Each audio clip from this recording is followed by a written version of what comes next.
he was just riveting, because you didn't know what made this man tick. His determination, the sheer willpower. We all know he's a legend, but he's a sporting icon. We're just not going to see the likes of Leicester again. In fact, I would think it's a virtual impossibility.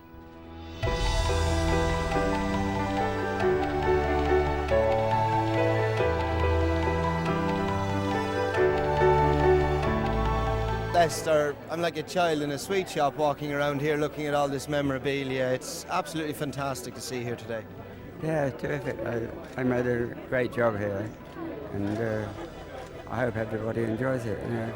And Leicester, it charts your career from when you were a 12-year-old boy, when you rode your first winner, right up until the very end. Yeah, that's right. It's a marvellous picture, really. You know, I've forgotten most of them. But A lot of the memorabilia came from Leicester himself. He was anxious, actually, that some of his memorabilia would be housed here for the future when the museum comes aboard in a couple of years' time. Now, the fascinating thing about Leicester is that he collected scrap albums and photographic albums from the word go. So he had a chronological sort of sequence to his whole life. And he rode his first winner at 12 years of age, right through to when he was champion apprentice at 15, rode his first classic winner at 18 years of age. And he was actually a boy wonder. One of the many extraordinary things about him was how early he became a household name beyond racing, even in the very early 50s, before he won his first derby on Never Say Die in 54. Now, as you see, this particular photograph of him here, I think that's one of my favourite photographs. He's just had that air of confidence about him. And that's why the public just adored him, because they knew he could deliver, because he just wanted to win every single time. And this is what makes him a once-off. Now, he had a slight hearing impairment. He was born with a slight hearing impairment. But when it came to booking rides, he had no problem on the telephone, I can assure you. He could hear what he wanted to hear. He could hear what he wanted to hear. Of course, there was no agents then. He could ring up an owner and convince him within 2 minutes to give him the ride. There's loads of pictures of you on the phone, ringing up trainers with the entries and the Sporting Life in front of you. that's right. You know, agents only really came into being, what, 25 years ago now. You know, about 20 is when they were just starting 25 years ago. You know. So before that, we had to, to do our own business. You know, get the rides and that. You know, they're completely different. But now, with the 5-day entry, you know, and I think it's less than an hour. You have to have an agent. You know, and there's so much racing at the weekend now, you know, without an agent, you'd be lost, you know.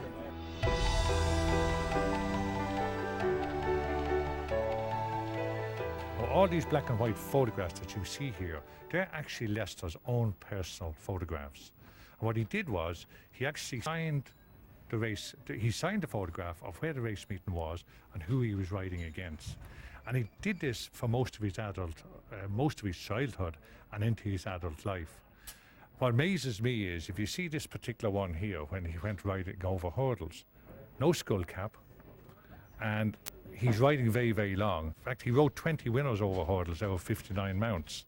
And Leicester, to see you riding schooling over hurdles with the no cap on you, no skull cap at the time as well, and you rode quite long at that stage. You totally changed your style as your career progressed.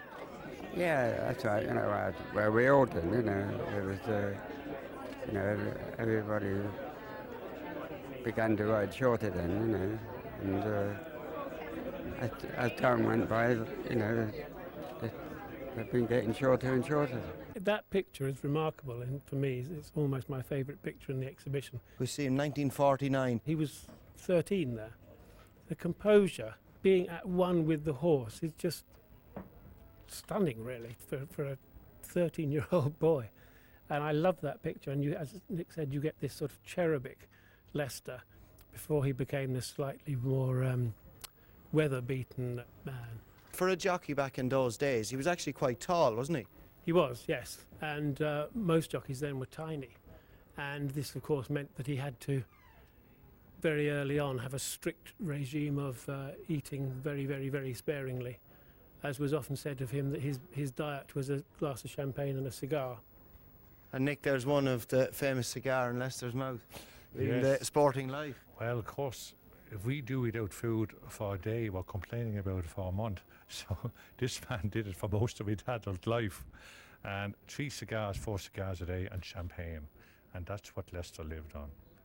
And Sean, obviously, the old stories you hear about Leicester, there was before saunas and so things like that, the plastic bags inside in the muck heap. And Yeah, the famous one is, of course, that he would wear a sweatsuit, a plastic onesie, as we would now call it, and done right up to the neck.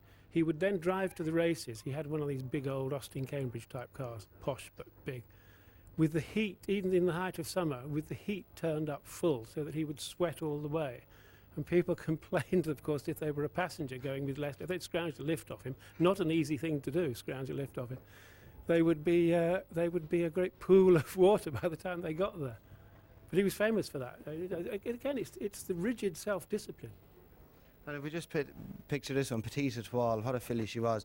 And what a quote from Leicester, the best filly I ever rode, Petite Etoile. Yeah, when you think of some of the fillies he would have ridden, that's a hell of a compliment. She was a remarkable horse. He missed the ride when she won the 1,000 guineas because he chose another horse trained by Noel Merlis. He then won the Oaks on her and all sorts of other big races, and she kept going till she was 5. So she was around a good bit, which was fairly unusual in those days for a horse of her quality. And it's a wonderful image of concentration of both of them, really, in that picture.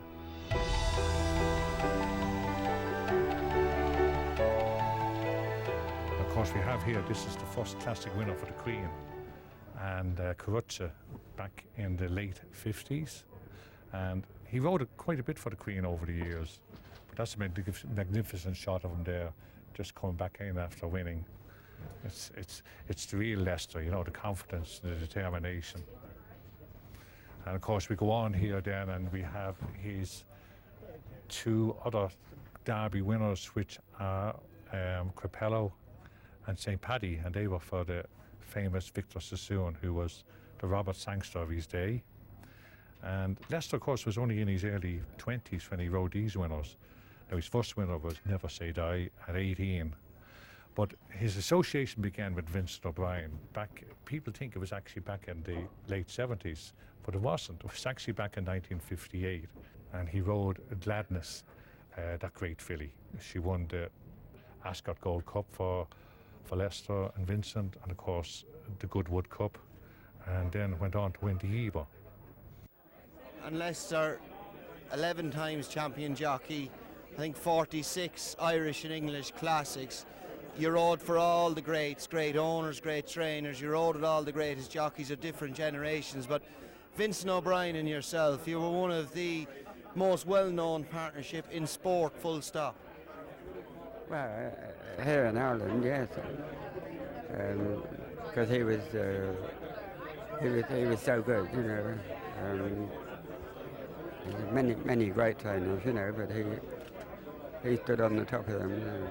There's a nice story about when he first met Vincent O'Brien, was at the Cheltenham National Hunt meeting, as it was then called, earlier in '58, and they had a conversation. And as they departed, Vincent said to Leicester, "Let me know if you ever want to ride in the Grand National," which would have been, I mean, he won over hurdles, and he schooled his father's horse. His father trained a horse called Ayala, who of course Leicester schooled over fences and did win the national, but he never actually rode in a steeplechase. But I liked that idea of offering El Piggott to ride in the Grand National. That would have been something to see, wouldn't it? It would have been unbelievable. That's where it all really started, wasn't it? Like, obviously Vincent O'Brien had dominated national hunt racing, Grand National winners. He won everything there was, and for the two of them then to gel together, and it was one of the endearing partnership of flat racing. Yeah, it was extraordinary, and neither was a terribly talkative man, I think, but there was a sort of spiritual bond between them. When you saw them together, especially later on, towards the end of their careers, you could sense this sort of magnetism between them, and it was very remarkable. And the results, of course, are stunning. I mean, of Leicester's 30 English classic winners. 9 of them were trained by Vincent. And then you had horses like Alleged, who didn't win classics, but he won 2 Arcs. I mean, the record of their partnership is staggering. And the one that really springs to mind that really brought Vincent and Leicester's partnership together was the saddle that he won in this horse, Saraiva, when he won the Derby. Yes, it was an amazing turn of foot. The story goes that Sandy Barclay on Connaught thought he'd won the Derby because he was going so well and he was so far clear of the others. And then suddenly Leicester appears as if from out of the clouds and wins. And you saw so many great days. I suppose, I know Gladness and those were earlier on, but the most prolific horse in the early stages was the great Saraiva. Yeah, well, he was a marvellous horse, you know. Probably the best I ever rode, you know. Because he didn't really, you know, get a mile and a half, you know. But a mile and a quarter, he was unbeatable, you know. Remarkable horse, Saraiva. Of course, after the Derby, he lost his next 4 races and then came back, won the Champion Stakes and won this remarkable Washington DC International ridden by Leicester, who again waited till the very last minute, put Saraiva's head in front just about 100 yards out, and got an awful lot of stick from the American press, who said that he'd practically got the best horse beaten. And Leicester, in that very laconic way of his, said, "I think I knew a bit more about Saraiva than they did." Yes. Do you think he ever got the credit that he deserves, Saraiva? Not really, yeah. He just, you know, he just wasn't quite as good on the firm ground as he was with a bit of giving the ground, you know. So that when after the Derby, he ran here and he was beaten, but when he was beaten in the Eclipse, he got a bit dried up then, and so he couldn't run again until he out the term. You know. So he was a better horse with a bit of giving the ground. You know. I think, you know, probably his best phase ever was when he was a 2-year-old in the Grand Criterium in France, and it was soft that day, and he beat a filly that proved to be the best filly they'd had in France for a long time afterwards, and he beat her in a canter.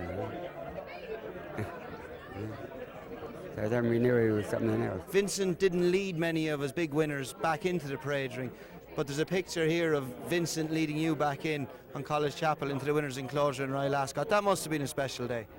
Yeah, well, he was a pretty good horse, you know. He'd won here at the Curragh before. That race was called the Cork and Ori then, you know, that he won. It's now the Golden Jubilee or one of those. Something Cup now, anyway. But it was the best well, it always has been the best 6 furlong race for 3-year-olds and upwards, you know. And just at that time, he was a very good horse, you know. And yeah, it was great, you know, because we only had a few horses then, didn't we? Very, very seldom Vincent led in a winner. He done it with Nijinsky back in 1970 in the King George. But to me, the greatest ride probably Leicester ever gave a horse was on Ryle Academy. For a simple reason, the man was only literally 10 days out of retirement. And he came to the Curragh to ride 4 for Vincent, just to get himself race fit. Now, he came back riding in England just a week before that and rode a winner called Nicholas, trained by Susan Piggott. Susan, correct. But what, to me, makes it the greatest ride of all time, he's 54, he's back 10 days, comes to Curragh on a Tuesday, rides 4 horses for Vincent and wins on the 4 of them. I remember I was only an 11-year-old child. I begged and pleaded with my parents to get the day off school to come up here to the Curragh, and it was phenomenal. You rode 4 winners on your comeback that day. It was fantastic, and the crowd that was here was unbelievable that day. Yeah, well, no, we're so lucky, really. That, you know, Vincent had the horses in the races there, and it was a weekday at the Curragh, and it was a really wet day. and they all came up. And that was the beginning of what was going to be a very, very special week, because that Saturday you won the Breeders' Cup on, of course, Royal Academy. That's right, and he was a very good horse, really. But Amara was, as far as he wanted to go, really, and he just had that little bit of speed at the end, and that's what won him the race, But that was a great day. And Royal Academy will be nearest to it. The front of the picture as they break out. Leicester just misses the beat early on. John Reid couldn't ride Royal Academy in the Breeders' Cup. He was injured, and Leicester got the ride. He literally was in the stalls first, fell asleep in the stalls. So when the gates open, he's literally out of the stalls last. But through Leicester, never panicked, got the horse into a rhythm. Round the home turn, 4.5 from home, he's only 4 behind him. But he comes with this unmerciful run on the outside and gets up to win a neck. From where he was turning into the straight that day, his acceleration, he's really picked up, hasn't he? Yeah, I mean, just through the last 200 yards, he really quickened up, when I give him a couple, Yeah. Were you confident you were always going to get there on him? Yeah, I thought on the turn, we were going to win easily, but he just slipped a bit, and I think he lost his hind legs a bit on the turn, and just took him 100 yards to get balance again. But he was good that day. And Leicester's making great strides on Royal Academy in the green jacket on the wide outside, and he's going for everything. He knows where the money line in. He's driving into the post. It's a photo, but Leicester wins it. Would you absolutely credit it? Royal Academy has won the Breeders' Cup Mile, ridden by Leicester Piggott. Was the richest race in the world at the time. I mean, this man is 54, and he does that. He does what a jockey in his prime in his 30s would do. That, to me, was Leicester's greatest ride. Unbelievable. Is Nijinsky cruising into the lead from Politico, and followed by Meadowville now in third place, and then Charlton, 150 yards to go, and this great horse striding home Nijinsky from Meadowville, challenging strongly on this side, Politico on the far side, at the post is Nijinsky the winner. When you mention Leicester Piggott, Nijinsky is the horse. You drive into Ballydial, Nijinsky is the first sculpture you see there at the front gate. If there's one horse associated with Leicester Piggott, the purists might go for Sir Ivor, but those ruled by the heart, shall we say, would go for Nijinsky. He was just not a horse like him. How special was Nijinsky, and how early did you realise he was so special? Well, he was a beautiful horse, Nijinsky, and he was everybody's favourite because of the name, really. And he was a fantastic horse. But after in the autumn of his 3-year-old career, he wasn't as good. He was going down because he had a problem in the summer with ringworm, and it must have affected him a bit. And after St Ledger, he got beaten in the Art and the Champion Stakes, but he wasn't the same horse really. So it was a pity that he ever got beaten. And he was a highly strung horse as well, wasn't he? He was, that's why Vincent ran him quite a lot of times as a 2-year-old, because otherwise he wouldn't have run him as much, But I think he ran him about 6 times just to keep him quiet, And he was, he used to get on his toes a bit.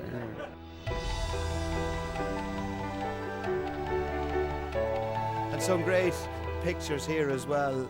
Obviously with greats, 3 legends, Joe Mercer, Issa Martin, and of course Leicester Piggott as well, and one of them Steve Cawthon on the right, Leicester in the centre, and of course the late legendary Pat Edery on the left. Yes, one of the extraordinary things about Leicester's career was the length. He rode his first winner in 1948, his last winner in England in 1994, and therefore rode against different generations of jockeys. So you've got Scobie Breesley, as you say, Joe Mercer and Yves Saint-Martin, his great rival from France, Pat Edery, and then Steve Cawthon. And these guys, plus people like Frankie Dettori, plot a very, very, very long career in Leicester's case. And with this extraordinary sort of hiatus, and then when the comeback, which just stunned everybody. You rode with so many different generations and all the top class jockeys of their time, and it was so competitive, wasn't it? Yeah, well, you know, it's terribly hard to say, you know, who were the very best, because everything changes so much, you know. And it's always the top 5 of the best, you know? Wherever you go, it's just the top 3 or 4 or 5, you know, they're always the best, and they're, you know, they're all good. There's Leicester in Ireland, the Minstrel, Shergar. Walter Swinburne was suspended the year he won the Irish Derby in Shergar, wasn't he? Yeah, Walter had got suspended over a ride at Royal Ascot, and Leicester, who had ridden Shergar as a 2-year-old, came in for the ride. And it's the most extraordinary sight, really, in a classic to see a horse winning quite so easily. And he just absolutely cantered in. Peter O'Sullivan's commentary said he's an exercise canter. Just a Piggott looking over his left shoulder, sees no possible danger whatsoever, striding up to win this, ears pricked, he's only in an exercise canter. He's won the Irish Sweeps Derby in a canter. He was a great horse as well. And in the Irish Derby that year, you know, he was so much better than the others, you know. He'd won the English Derby so easily, you know, and he came here and he just demolished them, you know. And but he won the King George afterwards. But then, you know, when he ran in the St Leger, you know, he didn't stay in the St Leger, and he was beaten, you know. But he was a great horse. Because watching the old footage of him, he looked like a horse who'd so many gears, and it must have been even a little bit of a doubt, would he get the Derby trip? Well, I suppose so, you know, but when he won the Derby here, you know, turning for home, he was running away. So I only had to let him go. Yeah. His first Irish Derby winner, of course, was Meadowcourt. Almost as famous for the turn of foot which Meadowcourt showed that day was Bing Crosby, the co-owner, bursting into a rendition of When Irish Eyes Are Smiling on the winner's podium. Those were the days when you had owners who'd sing. We could do it a couple of more Bing Crosbys in the game. Comanche Run, of course, owned by his great friend, the late Ivan Allen, as well. And wasn't that Leicester's final classic winner before he retired for the first time? There was one more, I think. I think Comanche Run was the 28th. And then Shadid was the 29th, and then Rodrigo, and during the comeback, was the 30th. Rodrigo de Triano charging through on the inside now, get the gap as they come to the furlong pole, and it's Rodrigo de Triano who quickens to the lead on the far side from Azud, Brief Truce, Lucky Lindy. Inside the final furlong, Rodrigo de Triano, 2 in front. Azud is coming after him, but racing up the line. Rodrigo de Triano, it's Leicester's 16th Irish Classic, his first since Shergar back in 1981. Alleged. He won 2 Arcs, trained by Vincent O'Brien, ridden by Leicester. An absolutely wonderful horse. Not many horses have ever won 2 Prix de l'Arc de Triomphe, and he was sensational both times. He didn't win classics, but he developed later and left a big mark on racing. Henry Cecil, of course, is one of those trainers who's always associated with Leicester. Jim Joel, he won 1,000 guineas for and plenty of other big races.